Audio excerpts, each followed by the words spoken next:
दुरूद के हवाले से, दुरूद के बारे में कहा जाता है कि दुआ के अव्वल और आखिर में भी जो है वो दुरूद को पढ़ना चाहिए। तो क्या दुरूद में इतनी बरकत, इतनी ताकत है कि ये अल्लाह रब्बुल इज़्ज़त की बारगाह में डायरेक्ट हमारी दुआ को पहुंचा दे? जी बिल्कुल, और कबूलियत का उसको शर्फ मिल जाए हमारी दुआ को। जी बिल्कुल। एक हदीस है, जी, मन सल्ला अलैया मर्रतन फतहल्लहु लहू बाबम मिनल आफिया। नबी अकरम सल्लल्लाहु अलैहि वसल्लम इरशाद फरमाते हैं, मन सल्ला अलैया मर्रतन, जिसने मेरे ऊपर एक दफ़ा दरूद भेजा, फतहल्लहु लहू बाबम मिनल आफिया, अल्लाह रब्बुल इज़्ज़त उसके लिए आफियत के दरवाज़े खोल देता है। क्या बात। तो दरूद एक ऐसी, क्योंकि हल जज़ाउल एहसान इल्लल एहसान, एहसान का बदला सिवाय एहसान के नहीं है। जब आप नबी मुकर्रम के लिए, सैयदुल अंबिया के लिए, सैयदुर रसूल के लिए सल्लल्लाहु अलैहि वसल्लम के लिए दरूद भेजते हैं तो वो एहसान का बदला एहसान है, वो महबूब किबरिया है। जब आप उसके ऊपर एहसान करते हैं तो उस एहसान का बदला एहसान है। इन्नल्लाह व मलाइकतहु युसल्लूना अलन नबी या अय्युहल्लज़ीना आमनू सल्लू अलैहि वसल्लिमू तस्लीमा। बेशक अल्लाह व मलाइकतहु, और उसके फरिश्ते, युसल्लूना अलन नबी, दरूद भेजते हैं और भेजते रहेंगे, अलन नबी, नबी पर।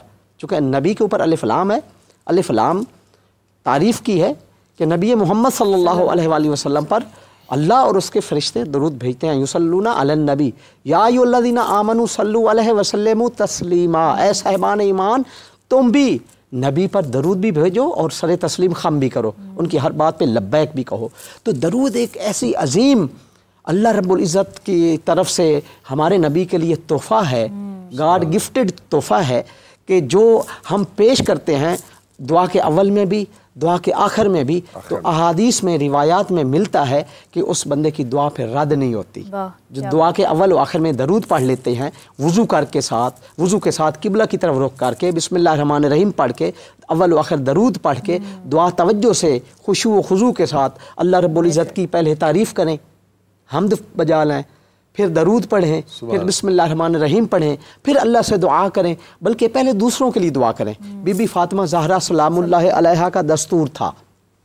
इमाम हसन मुज्तबा रावी हैं, वो बयान फरमाते हैं कि हमने देखा रात के आधे वक्त, अंधेरे के आलम में आधी रात को और तहज्जुद के वक्त में बीबी दूसरे अवाम के लिए, अपनी उम्मत के लिए, अपने नाना की उम्मत के लिए दुआएं फरमा रही हैं, अपने लिए नहीं। मैंने पूछा, ऐ वालिदा गिरामी, आप दूसरों के लिए दुआ करती हैं, अपने लिए नहीं करती? फरमाया नहीं, जब दूसरों के लिए दुआ करेंगे तो अल्लाह हमारी खुद ब खुद दुआ सुन लेता है, उसे पता है, वो अलीमुम बिज़ातिस सुदूर है, हमारे दिलों से। बाज़ औक़ात ऐसी कैफियत भी होती है कि दुआएं तो दिल में बहुत होती हैं, लेकिन जो है ना वो मांगने का उस वक्त ना अल्फाज मुँह पर आ रहे होते हैं। हाँ, कई लोगों को तो मांगने का हुनर नहीं आता, लेकिन वो मांगना चाहते हैं, लेकिन वो तो रब है, वो सुन लेता है। डॉक्टर साहब, हमारे भाई ने एक बड़ी प्यारी बात बीच में कही थी कि दुआ हम अपनी तरफ से तो जितना भी एहतमाम कर लें, मसल्ले बचा लें, रो रो के, गिड़गिड़ा के, लेकिन जब तक हम हराम खा रहे हैं, हराम पहन रहे हैं, तो हम जो है वो दुआ को, वो कैसी इबादत होगी? जी हाँ, बिल्कुल। देखिए, दुआ की कबूलियत, मैं आपके सवाल के जवाब से आऊँगी। जी, कॉलर है हमारे साथ। जी, अस्सलाम वालेकुम, कौन है, कहाँ से बात कर रहे हैं? वालेकुम सलाम, मेरा नाम सारा है और मैं लाहौर से बात कर रही हूँ। मेरे दो सवालात हैं। पहला सवाल ये है कि हम अक्सर देखते भी हैं, पढ़ते भी हैं और सुनते भी हैं कि कुछ इसमें जो अल्लाह के नाम है, अस्माउल हुस्ना है, उनको स्पेसिफिक अगर नंबर्स में हम चैंटिंग करेंगे तो हमारी दुआ कबूल हो जाएगी। ये बात किस हद तक दुरुस्त है? क्या हमने वाकई अल्लाह के नामों को दुआ की कबूलियत के साथ जोड़ दिया? ये दुरुस्त है या नहीं है? दूसरा सवाल मेरा ये है कि मैं कुछ एक दुआ है स्पेसिफिक अपनी ज़िंदगी से रिलेटेड, वो मैं बहुत सालों से कर रही हूँ और अब मैं मायूस होना शुरू हो चुकी हूँ कि मेरी वो दुआ कबूल नहीं हो रही। तो इसके पीछे क्या रीज़न है? क्या मैं दुआ दुरुस्त तरीके से नहीं कर रही हूँ या फिर वो अल्लाह मियाँ मुझे देना नहीं चाह रहे हैं? क्या रीज़न है इसके पीछे? जी, बहुत शुक्रिया सारा आपका। डॉक्टर साहब जी, पहले इनके सवाल को लेने मेरा ख्याल है। देखिए, इनका जो पहला सवाल था, दूसरा सवाल तो इनका है ना, वो कोई दुआ पढ़ रही है और मायूस हो रही है, तो मायूसी कुफ्र होती है। देखिए, दुआ की कबूलियत की तीन सूरतें। हम समझते हैं कि जिस तरह से, जब, जिस वक्त और जिस सूरत में हम चाह रहे हैं हमारी दुआएं कबूल होंगी तो कबूल होंगी, ऐसा नहीं होता। तीन सूरतें हैं। एक सूरत यह है कि जैसे, जब और जिस वक्त हम चाह रहे हैं अल्लाह उसी वक्त कबूल कर ले, एक ये सूरत। एक ये सूरत यह है कि अल्लाह ताला कबूल तो कर ले मगर उस वक्त ना करे जब हम चाह रहे हैं, वो आगे जाके कहीं कबूल करे। तो इसका मतलब यह है कि हमारे लिए वो चीज़ उसी वक्त मुनासिब और बेहतर है जिस वक्त अल्लाह कबूल फरमा रहा है। और तीसरी यह है कि अल्लाह कबूल ही ना करे दुनिया लेकिन में। जैसा कि बहन कह रही थी कि कबूल हो ही नहीं बताने लगा, और तीसरी है कि कबूल ही ना करे। तो इसका मतलब ये नहीं कि उसने रद्द कर दी। हर दुआ जो आपने की है वो अल्लाह के ख़जाने में जमा है और क़यामत के दिन उसका अजर मिलेगा जो दुनिया में कबूल नहीं हुई।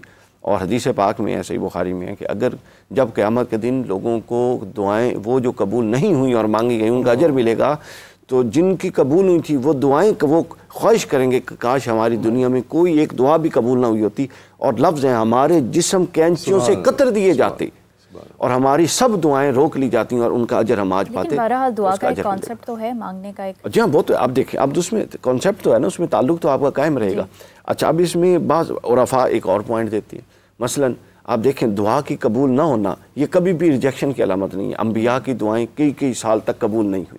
अल्लाह देखें, इससे उलमा ये कहते हैं कि बाज़ों का मांगना अल्लाह को इतना पसंद आ जाता है कि जब दे देगा तो मांगना बंद हो जाएगा, तो वो चाहता है कि ये बंदा ताल्लुक में रहे और मांगता रहे। लेकिन अब एक बंदा जो मायूसी की तरफ जा रहा है वो इस बात का इदराक कैसे करे कि मेरे हक में ये बेहतर है या नहीं बेहतर? आप मुझे देखें ना, उसने ख्वाहिश भी है, उसने मांगने की तौफीक से अगर महरूम नहीं किया, ठीक है, तो इस बात की दलील है कि वो बगैर तौफीक के तो बैठ के मांग नहीं रहा। अच्छा फायजा, मैं आपको ना यहाँ पे एक वाकया सुनाना चाहता हूँ। जी जी। हमारे एक अजीज थे, आज से कोई शायद 20 साल पहले की बात है। तो वो मैं उम्रे पे जा रहा था, तो मुझे कहते हैं जी मैंने अमेरिका का वीज़ा अप्लाई किया है, तो आप उम्रे पे जा रहे हैं तो दुआ करें कि मेरा वीज़ा लग जाए। अच्छा। मैंने उनसे कहा कि मैं आपके लिए ये दुआ तो नहीं कर सकता कि आपका वीज़ा लग जाए, मैं ये दुआ करूँगा कि अगर आपका अमेरिका जाना बेहतर है आपके लिए तो अल्लाह इसकी मंजूरी फरमा दे। सही।